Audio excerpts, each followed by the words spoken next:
Hello बच्चों, नमस्कार। स्वागत है आपका अपने YouTube चैनल में। मैं विकास फिर से हाजिर हूँ एक नई वीडियो के साथ। तो दोस्तों, आज की जो क्लास होगी वो क्लास 9th के लिए होगा, अपना चैप्टर नंबर 6 लेक्चर फेस्ट। तो देखिए, आज के जो टॉपिक्स हैं हमें पढ़ने हैं वो क्या क्या हैं। पहला टॉपिक होगा अपना बेसिक टर्म्स, दूसरा होगा अपना एंगल्स, तीसरा टाइप्स ऑफ एंगल्स, उसके बाद पेयर ऑफ एंगल्स, उसके बाद बाइसेक्टर ऑफ एन एंगल, उसके बाद adjacent angle, linear pair of angle, उसके बाद वर्टिकली अपोजिट एंगल। तो ये टॉपिक्स जो हैं आज हमें पढ़ने हैं। देखिए, एक एक करके सभी टॉपिक्स को कवर करते हैं। ठीक है, देखिए अपना जो पहला टॉपिक है वो है अपना बेसिक टर्म्स। क्या है? बेसिक टर्म्स मतलब लाइंस एंड एंगल्स पढ़ने के लिए हमें किन किन चीज़ों की जो यूज़ करना है उन चीज़ों के बारे में हम पढ़ेंगे। ठीक है, तो देखिए क्या क्या है अपने पास बेसिक टर्म्स। जैसे मैं पहले बेसिक टर्म की बात करूं तो जैसे मैंने उठा लिया पॉइंट। क्या उठा लिया? पॉइंट। ये पॉइंट होता क्या है आपको ये बताना है। ठीक है, आपको बताना है पॉइंट क्या होता है। तो पॉइंट देखो, आप कोऑर्डिनेट ज्योमेट्री में पढ़ के आए हो। पॉइंट का मतलब क्या होता है कि रिप्रेजेंटेशन करना किसी भी लोकेशन का। ठीक है, किसी भी लोकेशन को बताना कि कोई चीज़ है वो कहाँ पे है। तो एक प्रकार से आप समझ गए होगे, जैसे पॉइंट यहाँ पे मैंने ऐसे बना दिया। ठीक है, तो इसका मतलब क्या है? रिप्रेजेंटेशन। ठीक है, of location, representation of location. ठीक है, ये किसी भी लोकेशन को आपको बताएगा कि यहाँ पे ये चीज़ है। आई बात समझ में? कोऑर्डिनेट ज्योमेट्री में आपने देखा था, जैसे मुझे किसी कोई पॉइंट दे रखा है ना, जैसे ए पॉइंट दे रखा है 3, 5, तो आप क्या करते हो? कोऑर्डिनेट ज्योमेट्री के हिसाब से यहाँ पे एक्सिस बनाते हो, एक्स एक्सिस, फिर बताते हो 3 और 5, तो यहाँ पे पॉइंट हो गया, है ना। तो कुछ इस प्रकार से आप क्या करते हो? पॉइंट दिखाते हो। आई बात समझ में? इसी प्रकार चलिए, ये था अपना पॉइंट। दूसरी बेसिक टर्म की बात करते हैं। जैसे मैंने यहाँ पे लिखा लाइन। क्या लिखा? लाइन। ये लाइन क्या होती है? जब बहुत सारे पॉइंट्स मिल जाएं, जब बहुत सारे पॉइंट्स मिल जाएं तो उसको क्या बोलते हैं? लाइन बोलते हैं। ठीक है, तो देखिए अगर मैं बात करूं लाइन, जैसे आप डेफिनेशन में अगर बताना चाहो तो आप लिख देना कि जिसका कोई भी एंड पॉइंट ना हो, जिसका कोई भी एंड पॉइंट ना हो। जैसे मैंने कहा बहुत सारे पॉइंट्स मिल जाएं, जैसे मान लीजिए यहाँ पे एक ये लाइन है, देखो मैंने दोनों तरफ एरो लगा रखे हैं ना। ठीक है, इसका मतलब क्या है कि ये लाइन इस तरफ भी बढ़ा सकते हैं जितना मन करे, इस साइड भी बढ़ा सकते हैं जितना मन करे। ठीक है, तो जैसे मैंने यहाँ पे लिख दिया ए और यहाँ पे लिख दिया बी। ठीक है, तो इसके अंदर ऐसे छोटे छोटे बहुत सारे पॉइंट है। जैसे ये पॉइंट है, इसी प्रकार इसके अंदर ऐसे छोटे छोटे बहुत सारे पॉइंट्स हैं, इन्फिनिटी पॉइंट्स हैं। ठीक है, तो इस तरफ भी हम इसको बढ़ा सकते हैं और इस तरफ भी हम इसको बढ़ा सकते हैं। तो रही बात इसको रिप्रेजेंट कैसे करेंगे, इसको रिप्रेजेंट करने का तरीका ये हम लिखेंगे ए बी, जो इस लाइन का नाम है वो, और उसके ऊपर एक ऐसा एरो लगा देंगे। ठीक है, ये एरो क्यों लगाया? एरो इसीलिए लगाया गया कि यहाँ पे ये वाली लाइन राइट साइड में जितना मन करे उतनी बढ़ सकती है और लेफ्ट साइड में जितना मन करे उतनी बढ़ सकती है। आई बात समझ में? ठीक है, तो चलिए अब थर्ड बेसिक टर्म जो है अपनी उसकी बात करते हैं, लाइन सेगमेंट। किसकी बात करेंगे? Line segment. अच्छा जी, लाइन सेगमेंट क्या होती है? तो हमने क्या किया कि लाइन का एक छोटा सा टुकड़ा उठा लिया। क्या किया? लाइन का एक छोटा सा टुकड़ा उठा लिया, उसको क्या बोलते हैं? Line segment. ठीक है, जिसके पास दो एंड पॉइंट हो। देखिए जैसे मैं बताऊं, जिसके पास दो एंड पॉइंट्स हों, 2 एंड पॉइंट्स। जैसे हम बात करें कि इस लाइन के मैंने कुछ हिस्से कर दिए, कुछ हिस्से मतलब जिसमें से मैंने एक हिस्सा उठा लिया। जैसे मैंने यहाँ पे लिखा एफ बी। क्या लिखा? F B. अब देखो यहाँ पे भी तो कोई ना कोई पॉइंट होगा और यहाँ पे भी कोई ना कोई पॉइंट होगा। ठीक है, मैंने देखा कि इनके बीच में भी पॉइंट्स हैं, तो जैसे मैंने यहाँ पे उठा लिया ये वाला, इसको मैंने नाम दे दिया सी और डी। ठीक है, हालांकि मैंने यहाँ पे ए भी लिखा है, आप कुछ भी लिख सकते हो, कोई दिक्कत नहीं। ठीक है, तो यहाँ पे एक पॉइंट ये है, एक पॉइंट ये है, तो इसके एंड पॉइंट कितने हो गए? 2। मतलब ये वाली जो लाइन है वो ना तो इधर बढ़ सकती और ना ही उस साइड बढ़ सकती। मतलब इसके 2 एंड पॉइंट हो गए। मतलब एंड का मतलब ख़त्म होना, रुक जाना। ठीक है, यहाँ पे 2 एंड पॉइंट इसके बन चुके। आई बात समझ में? तो इसको बोलते हैं लाइन सेगमेंट। ठीक है, लाइन सेगमेंट को कैसे लिखेंगे? जैसे मैंने लिख दिया ए बी और ए बी के ऊपर ऐसे एरो लगा देंगे। ठीक है, यहाँ पे देखो मैंने सिर्फ एक लाइन का टुकड़ा लगाया, लाइन मार्क लगाया ना, इसकी तरह एरो नहीं लगाए। एरो क्यों नहीं लगाए? क्योंकि इसको आप बढ़ा थोड़ी सकते हो, ना उस साइड बढ़ा सकते हो और ना इस साइड बढ़ा सकते हैं, तो हमने यहाँ पे सिर्फ ए बी लिखा। आई बात समझ में? कोई दिक्कत? तो यहाँ पे ये जो बेसिक पॉइंट है आपको याद रखने हैं। ठीक है, इसके अलावा अगर मैं एक और बेसिक पॉइंट की बात करूँ तो वो बेसिक पॉइंट है अपने पास रे। क्या है? रे। ठीक है, अब रे क्या होती है? रे एक ऐसी लाइन सेगमेंट बोल दें या फिर लाइन का हिस्सा बोल दें जो एक तरफ से तो क्या होगी? फिक्स होगी। ठीक है। मतलब एक तरफ से तो वो ना बढ़ सकती ना घट सकती, लेकिन दूसरी तरफ से आप उसको जितना मन चाहो उतना बढ़ा सकते हो, ठीक है।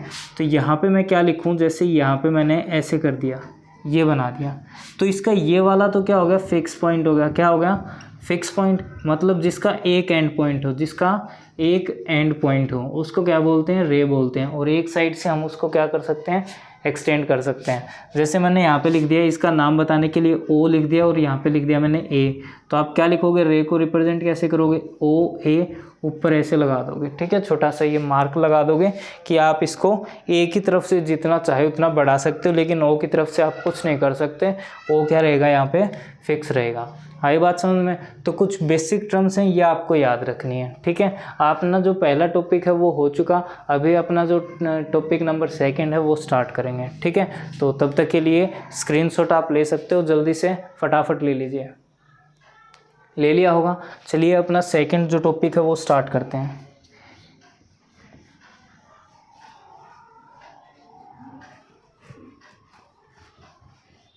चलिए देखिए, सेकंड टॉपिक जो रहेगा वो अपना क्या है, एंगल्स। सेकंड जो टॉपिक है वो अपना क्या है, एंगल्स, ठीक है।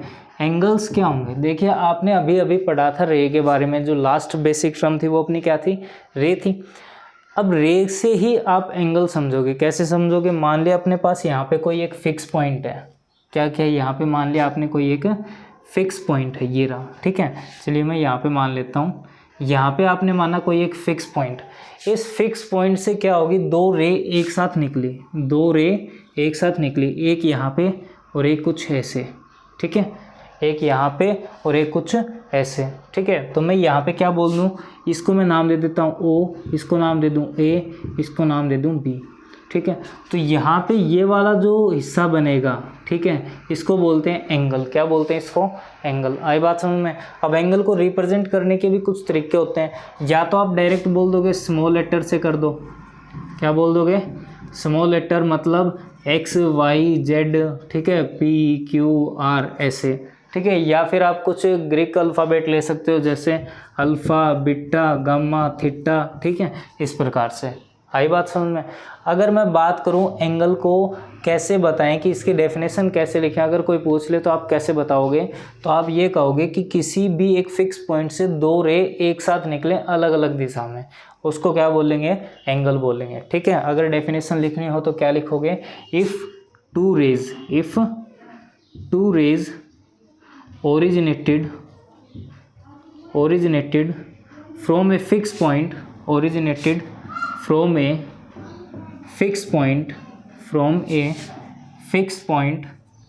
in two different directions, at same time, मतलब उसी समय पे दो रे एक साथ निकलें, लेकिन जिनकी जो डायरेक्शन है वो क्या हो, अलग अलग हो, आप उसको क्या बोलोगे, एंगल बोलोगे। आई बात समझ में, ठीक है। इसके बाद हम बात करते हैं टाइप्स ऑफ एंगल्स की। किसकी बात करते हैं, टाइप्स ऑफ एंगल्स, ठीक है। अलग अलग यहाँ पे टाइप्स पढ़ेंगे। अगला जो टॉपिक है वो अपना types of angle. Types of angle. अच्छा जी, टाइप्स ऑफ एंगल का मतलब क्या है, देखिए टाइप्स ऑफ एंगल क्या होते हैं, ठीक है, कितने होते हैं, पहले तो उसकी बात करेंगे, एक एक करके सारे टाइप पढ़ेंगे, ठीक है। जैसे मैंने यहाँ पे फर्स्ट टाइप लिखा अक्यूट एंगल। क्या लिखा, अक्यूट एंगल, ठीक है। यहाँ पे जैसे मैं समझा रहा हूँ वैसे ही समझने की कोशिश करना। पहला है अपने पास अक्यूट एंगल, दूसरा है अपने पास राइट एंगल, दूसरा है अपने पास राइट एंगल, और मैंने थर्ड लिख दिया यहाँ पे ऑब्ट्यूस एंगल। क्या लिख दिया, ऑब्ट्यूस एंगल। मतलब ये होते क्या क्या है, पहले तो आप इनके बारे में समझोगे, ठीक है। जैसे मैंने यहाँ पे लिखा अक्यूट एंगल। क्या लिखा, अक्यूट एंगल। होता क्या है अब अक्यूट एंगल, अक्यूट एंगल का मतलब कुछ ऐसे एंगल जो 90 डिग्री से कम हो, कुछ ऐसे एंगल जो 90 डिग्री से कम हो, उनको क्या बोलते हैं, अक्यूट एंगल। जैसे मैं बात करूं, एक बात और याद रखना, यहाँ पे देखो मैंने एंगल ऐसे कुछ एरो लगा रखा है ऊपर की तरफ, है ना, देखो ऐसे एरो लगा रखा है, ठीक है। एंगल का मेजरमेंट हमेशा एंटी क्लॉकवाइज डायरेक्शन में होगा। किस में होगा, एंटी क्लॉकवाइज डायरेक्शन में, ठीक है। वो बात अलग है, आप 11वीं क्लास में पढ़ोगे कि क्लॉकवाइज डायरेक्शन में भी उसका मेजरमेंट है और एंटी क्लॉकवाइज में भी। फिलहाल आप याद रखोगे कि आपको जो एंगल मेजरमेंट करना है वो कौन सी डायरेक्शन में करना है, एंटी क्लॉकवाइज। कौन सी डायरेक्शन में करना है? Anti clockwise. बात समझ में आई? चलिए अभी बात करते हैं अक्यूट एंगल की। तो यहाँ पे देखो अक्यूट एंगल जिसका मतलब क्या हो, एंगल 90 डिग्री से कम हो। ठीक है, यहाँ पे O, यहाँ पे मैंने मान लिया कोई पॉइंट A है अपना, और यहाँ पे मान लिया कोई पॉइंट अपना B है। ठीक है, अब यहाँ पे मैं कुछ पॉइंट्स के बारे में और बताऊंगा, जो इम्पोर्टेंट पॉइंट्स हैं वो और बताऊंगा, वो ध्यान से सुनना। यहाँ पे मैंने लिखा देखो O है ना, ये है अपना एक फिक्स पॉइंट जहाँ से दो रे निकली हैं। इस फिक्स पॉइंट को क्या बोलते हैं? इस फिक्स पॉइंट को बोलते हैं वर्टेक्स। क्या बोलते हैं? वर्टेक्स। आई बात समझ में? ठीक है, फिर दूसरी बात, यहाँ पे ये जो OA है और जो OB है, इनको क्या बोलते हैं? इनको बोलते हैं आर्म। आर्म का मतलब होता है भुजा। क्या होता है? भुजा। तो OA और OB अपना किसका काम कर रही हैं? आर्म का काम कर रही हैं। अब यहाँ पे देखो ये जो एंगल बना है ना, ये वाला एंगल, ठीक है, ये 90 डिग्री से कम है। मैं इसको कुछ भी नाम दे सकता हूँ, जैसे बताया था स्मॉल लेटर XYZ PQR, या फिर कोई Greek letters alpha beta gamma या फिर थीटा। ठीक है, ये चीज़ तो मैंने यहाँ पे मान लिया कि मैंने इसको x लिख दिया। क्या लिख दिया? x। जब एंगल 90 डिग्री से छोटा हो तो उसको क्या बोलते हैं? Acute angle. ठीक है, मैंने लिखा यहाँ पे कि x जो है अपना वो 90 डिग्री से क्या है? छोटा है, लेकिन 0 डिग्री से क्या होना चाहिए? बड़ा होना चाहिए। 0 डिग्री से क्या होना चाहिए? बड़ा होना चाहिए। एंगल का जो मेजरमेंट है वो अभी हम डिग्री में पढ़ रहे हैं, इसके मेजरमेंट और भी होते हैं, जैसे रेडियन में हो गया, स्टेरेडियन में हो गया, वो 11th क्लास में आप सीख लोगे। फिलहाल याद रखोगे कि एंगल का जो मेजरमेंट है वो किस में होता है?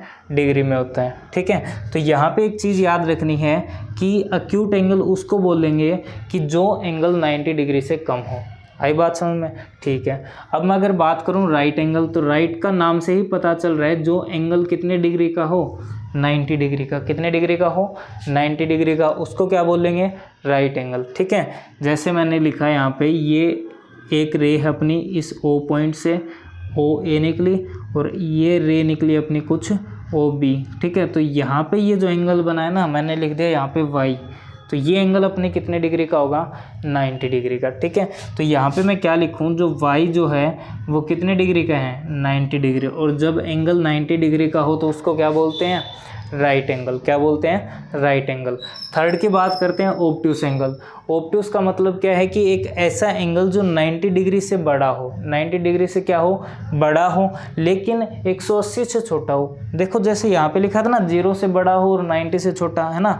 तो इसी प्रकार ऑब्ट्यूस एंगल की एक खास बात क्या है? वो 90 से तो बड़ा होगा, लेकिन 180 से क्या होगा? छोटा होगा। जैसे मैंने यहाँ पे लिखा, ये मैंने एक रे बना दी OA, ठीक है, और यहाँ पे एक रे कुछ ऐसे बना दी OB। ठीक है, तो ये वाला जो एंगल है यहाँ पे मैंने लिख दिया, चलो Z लिख दिया। क्या लिख दिया? Z लिख दिया।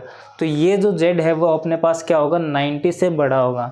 मतलब Z की अगर मैं बात करूँ तो बड़ा होगा किससे? 90 डिग्री से, लेकिन छोटा होगा किससे? 180 डिग्री से। इसको क्या बोलेंगे आप? Obtuse angle. क्या बोलेंगे? Obtuse angle. आई कुछ बात समझ में? ठीक है, हमने एंगल पढ़ लिया, एंगल के 3 टाइप्स पढ़ लिए, बाकी के टाइप्स अभी पढ़ेंगे। तब तक के लिए आप इसका स्क्रीनशॉट ले सकते हो, जल्दी से ले लीजिए। ठीक है, ले लिया होगा। चलिए अभी अपने दोस्तों के साथ वीडियो शेयर कर दीजिए। तब तक के लिए मैं आपको आगे के टाइप्स बता रहा हूँ और ये बोर्ड रफ कर रहा हूँ। ठीक है, तो वीडियो शेयर ज़रूर करो भाई। आपको जितनी भी चीज़ें हैं वो सारी चीज़ें, बेसिक्स, एक्सरसाइज, हर चीज़ बताई जाएगी। ठीक है, चलिए अभी बात करते हैं। यहाँ पे 3 टाइप्स आपने पढ़ लिए। कौन कौन से पढ़े? पहला पढ़ा आपने अक्यूट एंगल। कौन सा पढ़ा? Acute angle. ठीक है, सेकंड पे आपने पढ़ा राइट एंगल। ठीक है, थर्ड पे आपने कौन सा पढ़ा? Obtuse angle. कौन सा पढ़ा? Obtuse angle. ठीक है, अभी हम बात करेंगे नंबर 4 पे। नंबर 4 पे स्ट्रेट एंगल। किसकी बात करेंगे? Straight angle. ठीक है, फिर नंबर 5 पे हम बात करेंगे। नंबर 5 पे हम बात करेंगे स्ट्रेट एंगल के बाद जो उससे बड़ा होगा।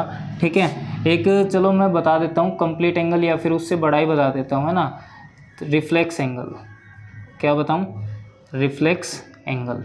ठीक है, चलिए करें स्टार्ट। देखिए स्ट्रेट एंगल क्या होता है, पहले तो वो देखो।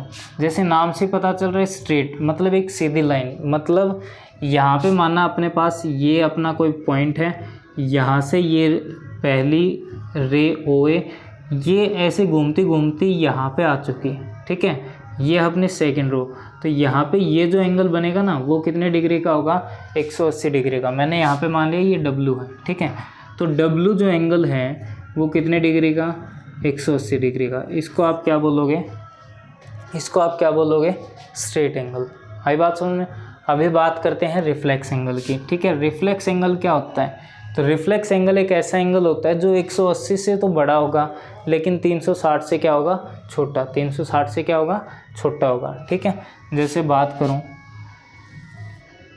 जैसे ये अपने पास कोई भी रे है ना, मैंने मान ली ये है OA, ये रे है अपनी OA, और यहाँ से मैंने एक ये रे लिख ली ऐसे, जिसका नाम दे दिया OP। तो ये जो एंगल बनेगा ना ये वाला, ठीक है, इसको बोलेंगे रिफ्लेक्स एंगल। क्या बोलेंगे, रिफ्लेक्स एंगल। चलो मैंने इसको नाम दे दिया T, नाम दे दिया, ठीक है। तो रिफ्लेक्स एंगल का मतलब क्या होगा, ऐसा एंगल जो 180 से बड़ा हो लेकिन 360 से छोटा हो, 360 से छोटा हो, उसको क्या बोलते हैं, रिफ्लेक्स एंगल, ठीक है। इसके बाद हम बात करते हैं अपना लास्ट जो टाइप है एंगल का, उसकी जो अपना 6 नंबर है वो है अपना कंप्लीट एंगल। कौन सा एंगल है, कंप्लीट एंगल। कंप्लीट देखो नाम से पता चल रहा है ना, जो एंगल कंप्लीट हो जाए, ठीक है, जो एंगल कंप्लीट हो जाए उसको क्या बोलेंगे, 360, मतलब क्या है 360 डिग्री, उसको क्या बोलते हैं, कंप्लीट एंगल, ठीक है। चलिए बात करें, जैसे यहाँ पे ये रे है जिसका नाम है OA। अब इसने क्या काम किया, ऐसे चक्कर लगा के फिर से यहीं आ गई, ठीक है, तो उसको क्या बोलेंगे, कंप्लीट एंगल बोलेंगे। मतलब इसका मेजरमेंट कितना होगा, 360 डिग्री। यहाँ पे मान लिया मैंने कोई R एंगल है, ठीक है, तो R एंगल किसके बराबर होगा, 360 डिग्री, ठीक है, 360 डिग्री। तो ये होगा अपने पास कंप्लीट एंगल। तो यहाँ पे स्क्रीनशॉट आप ले सकते हैं। अभी तक हमने जो टाइप्स पढ़े वो कुछ ये हैं, स्क्रीनशॉट ले लीजिए, ले लिया होगा। चलिए तो देखिए दोस्तों, स्क्रीनशॉट आपने ले लिया होगा। चलिए अपना अगला जो अपना टॉपिक है उसकी शुरुआत करते हैं। टॉपिक है अपना पेयर ऑफ एंगल्स, ठीक है। अपना जो 4th टॉपिक है आज का वो क्या है, pair of angles, pair of angles, ठीक है। अगर मैं बात करूं पेयर ऑफ एंगल्स की तो ये भी कुछ 2 प्रकार के होते हैं, ठीक है। जैसे पहला मैंने लिखा कॉम्प्लीमेंट्री एंगल्स, क्या लिखा, कॉम्प्लीमेंट्री एंगल्स, ठीक है, कॉम्प्लीमेंट्री एंगल्स। दूसरा मैंने लिखा सप्लीमेंट्री एंगल्स, क्या लिखा, सप्लीमेंट्री एंगल्स, ठीक है। ये मैंने यहाँ पे टाइप्स लिखे, ठीक है। पेयर ऑफ एंगल्स के 2 टाइप्स हैं, पहला कॉम्प्लीमेंट्री एंगल्स, दूसरा सप्लीमेंट्री एंगल्स। अगर मैं बात करूँ कॉम्प्लीमेंट्री एंगल क्या होते हैं, तो ऐसे 2 एंगल्स जिनका जोड़ क्या हो 90 डिग्री, उनको बोलते हैं कॉम्प्लीमेंट्री एंगल्स, ठीक है। जैसे मैं यहाँ पे लिख दूँ कॉम्प्लीमेंट्री एंगल, ठीक है, समझ जाना भाई, कंप्लीट नाम कॉम्प्लीमेंट्री एंगल्स, मतलब sum of 2 angles, sum of 2 angles is 90 degree, मतलब 2 एंगल्स का जोड़ कितना हो 90 डिग्री, उसको क्या बोलते हैं, कॉम्प्लीमेंट्री एंगल्स। इसी प्रकार जैसे यहाँ पे मैंने मान लिया कि मेरे पास 2 एंगल हैं, एक एंगल P है, एक एंगल Q है, उनका जोड़ कितना हो जाए 90 डिग्री, उनका जोड़ कितना हो जाए 90 डिग्री, तो आप इसको क्या बोलोगे, कॉम्प्लीमेंट्री एंगल्स। इसी प्रकार अगर मैं बात करूं सप्लीमेंट्री एंगल्स, किसकी बात करूं, सप्लीमेंट्री एंगल्स। तो सप्लीमेंट्री एंगल्स का मतलब क्या होता है कि जहां पे 2 एंगल्स का जोड़, sum of 2 angles, sum of 2 angles, 2 angles का जोड़ कितना हो जाए 180 डिग्री, उसको क्या बोलते हैं, सप्लीमेंट्री एंगल। जैसे यहाँ पे मैंने लिख दिया angle x plus angle y बराबर कितना 180 डिग्री, ठीक है। तो यहाँ पे देखिए जैसे कॉम्प्लीमेंट्री में तो दोनों का जोड़ 90 डिग्री, सप्लीमेंट्री में दोनों का जोड़ 180 डिग्री। तो मैंने यहाँ पे क्या कर रखा है, कॉम्प्लीमेंट्री में जैसे एंगल ले रखे हैं P और Q, दोनों का जोड़ 90 डिग्री। तो आप क्या बोलोगे, जो P है, क्या है, जो P है वो Q का कॉम्प्लीमेंट एंगल है, P Q का कॉम्प्लीमेंट्री एंगल है या कॉम्प्लीमेंट एंगल है, ठीक है, कॉम्प्लीमेंट एंगल है। और इसी प्रकार Q जो है वो P का कॉम्प्लीमेंट है, मतलब दोनों का जोड़ 90 डिग्री होना चाहिए और कोई बात नहीं, ठीक है। आई बात समझ में। इसी प्रकार अगर मैं यहाँ पे बात करूँ कि सप्लीमेंट्री एंगल्स में x और y लिख रखे हैं, तो x y का सप्लीमेंट है, x y का सप्लीमेंट है, x y का सप्लीमेंट है। समझ में आई कुछ बात। और इसी प्रकार यहाँ पे मैं क्या लिखूँगा कि y x का सप्लीमेंट है, ठीक है, क्योंकि दोनों का जोड़ तो कितना है 90 डिग्री, दोनों का जोड़ कितना है 90 डिग्री, तो इसका मतलब ये क्या होंगे आपस में सप्लीमेंट होंगे, ठीक है। जैसे नॉर्मली एक क्वेश्चन आ जाए, जैसे यहाँ पे मैं क्वेश्चन लिख दूँ, ठीक है, यहाँ पे एक क्वेश्चन कर दूँ, फाइंड द कॉम्प्लीमेंट, क्वेश्चन है अपने पास, find the complement of an angle 60 degree, of an angle 60 degree. क्या आपको क्या करना है, कॉम्प्लीमेंट निकालना है एंगल 60 डिग्री का। तो आप क्या करोगे, कॉम्प्लीमेंट निकालने के लिए जो गिवन एंगल है उसको किस में से माइनस कर दोगे, 90 में से माइनस कर दोगे, ठीक है। जैसे आपने लिख दिया लेट द एंगल, ठीक है, लेट द एंगल, जो आपको एंगल दे रखा है वो आपने एक्स मान लिया, कितने degree 60 degree. So the complement, तो इसका कॉम्प्लीमेंट निकालने के लिए आप क्या करोगे, 90 से माइनस कर दोगे, 90 माइनस एक्स मतलब 90 माइनस 60 इक्वल टू 30 डिग्री। तो 30 डिग्री इसका क्या आ गया, कॉम्प्लीमेंट। आई बात समझ में। तो कॉम्प्लीमेंट का मतलब क्या होता है, ऐसे दो एंगल्स जिनका जोड़ 90 डिग्री हो, और सप्लीमेंट का मतलब क्या होता है, ऐसे दो एंगल्स जिनका सम 180 डिग्री हो। याद रहेगी बात। चलिए अभी अपना अगला जो टॉपिक है वो क्या है, bisector of an angles. Bisector of an angle, नाम से ही पता चल रहा है बाइसेक्टर। बाइसेक्ट का मतलब होता है दो बराबर हिस्सों में कट कर देना, ठीक है। चलिए मैं बोर्ड रफ कर देता हूँ, तब तक आप वीडियो लाइक कीजिए, शेयर कीजिए, चैनल को सब्सक्राइब कीजिए, ठीक है। जल्दी से कर दीजिए फटाफट ये काम, है ना, कर दोगे, वेरी गुड। चलो अभी देखो अपना जो टॉपिक है, अपना नंबर 5 टॉपिक है bisector of an angle. Bisector of an angle, bisector of an angle मतलब बाइसेक्ट का मतलब बराबर हिस्सों में कट करना, बाइसेक्ट का मतलब बराबर हिस्सों में कट करना, ठीक है। जैसे मैं बात करूं, मान लिया अपने पास देखो ये एक एंगल बना हुआ है, यहाँ पे ओ, ये एक रे OA है, और यहाँ पे मैंने एक रे मान ली जो है अपने पास OB, क्या है OB, ठीक है। अब यहाँ पे मैंने मान लिया कि ये जो अपना कंप्लीट एंगल था ना, ये अपना कंप्लीट एंगल x डिग्री है, कितना है x डिग्री, माना। आई बात समझ में। अब मैंने क्या किया, मुझे तो इसका बाइसेक्टर चाहिए। बाइसेक्ट का मतलब ये एक ऐसा एंगल जो इस एंगल को, या सॉरी एक ऐसा एंगल नहीं है, एक ऐसी रे, ठीक है, एक ऐसी रे जो इस एंगल को क्या करे, दो बराबर हिस्सों में कट कर दे, ठीक है। यहाँ पे मैं लिख भी देता हूँ ए रे, ठीक है, डेफिनेशन भी आपको याद हो जाएगी। ए रे which divides an angle into two equal parts। आई बात समझ में, ठीक है। जैसे यहाँ पे मैंने एक रे मानी मैंने OC, क्या मानी OC, ठीक है, ये रे माने। तो यहाँ पे ये कंप्लीट एंगल x डिग्री था, तो अब ये कितना बच गया x/2, और ये भी कितना बच गया x/2। कहने का मतलब ये है कि अगर कंप्लीट एंगल 60 डिग्री का होता तो ये कितना बच गया 30 डिग्री और 30 डिग्री। आई बात समझ में। इसी को क्या बोलते हैं, बाइसेक्टर ऑफ एन एंगल, ठीक है। मतलब कि कोई भी एक रे जो गिवन एंगल दे रखा है उसको दो बराबर हिस्सों में कट कर दे, उसको क्या बोलते हैं, बाइसेक्टर ऑफ एन एंगल, ठीक है। इसके बाद बात करते हैं टॉपिक नंबर 6 जो है अपना वो एडजेसेंट एंगल। क्या है, adjacent angle.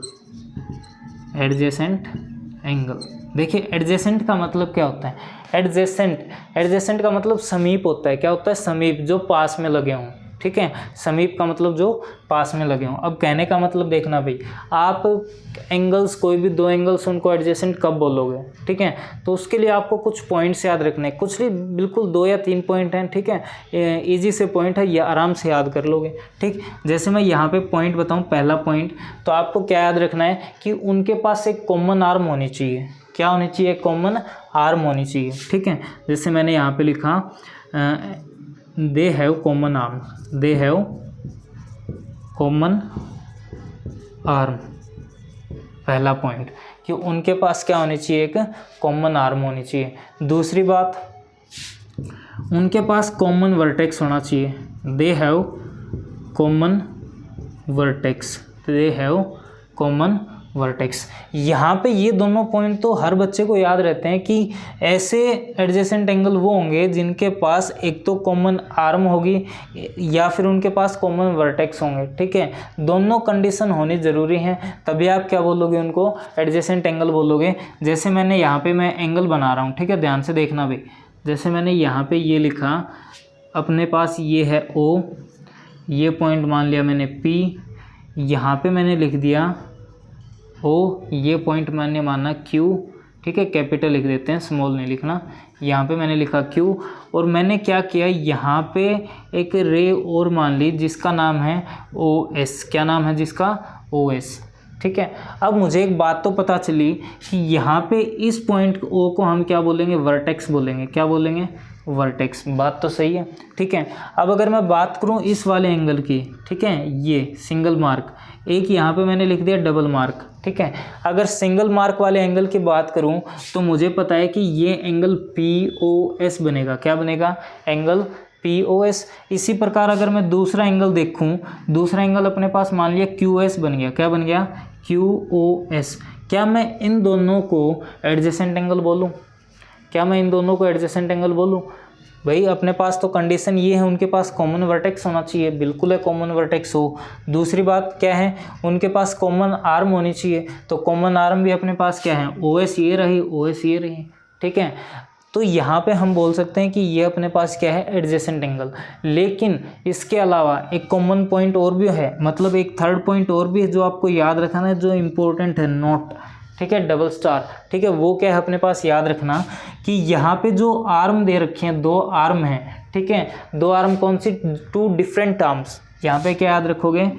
To different arms, two different arms of angles, of angles. यहाँ पे जो नॉन कॉमन आर्म है, ठीक है, टू डिफरेंट की बजाय यहाँ पे मैं लिख देता हूँ टू नॉन कॉमन आर्म्स, ठीक है। टू डिफरेंट, आगे याद रख लेना भाई, जो मैं डिफरेंट के बारे में बात कर रहा हूँ वो नॉन कॉमन आर्म है। कौन सी आर्म है? Non common arm. भाई कॉमन आर्म तो एक ही है, कॉमन आर्म तो एक ही है, OS। तो नॉन कॉमन आर्म कौन सी बची? एक तो OQ और एक OP। वो क्या होनी चाहिए? कॉमन आर्म के अपोजिट साइड्स में, मतलब एक ऊपर होनी चाहिए और एक नीचे होनी चाहिए। तभी आप उसको क्या बोलोगे? Adjacent angle. तभी आप उसको क्या बोलोगे? Adjacent angle. बात समझ में आई? मतलब मैं यहाँ पे लिख देता हूँ नॉन कॉमन आर्म्स, ठीक है, नॉन कॉमन आर्म्स, ठीक है, non common arms, non common arms, common arm के, कॉमन आर्म के ऊपर और नीचे होनी चाहिए, ऊपर और नीचे होनी चाहिए।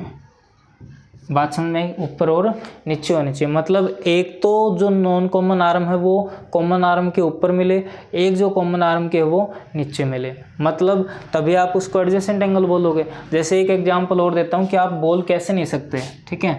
जैसे एक एग्जांपल ये है कि मान लिया मेरे पास यहाँ पे ये रे है, ठीक है, मैंने इस रे को नाम लिखा OA, ठीक है।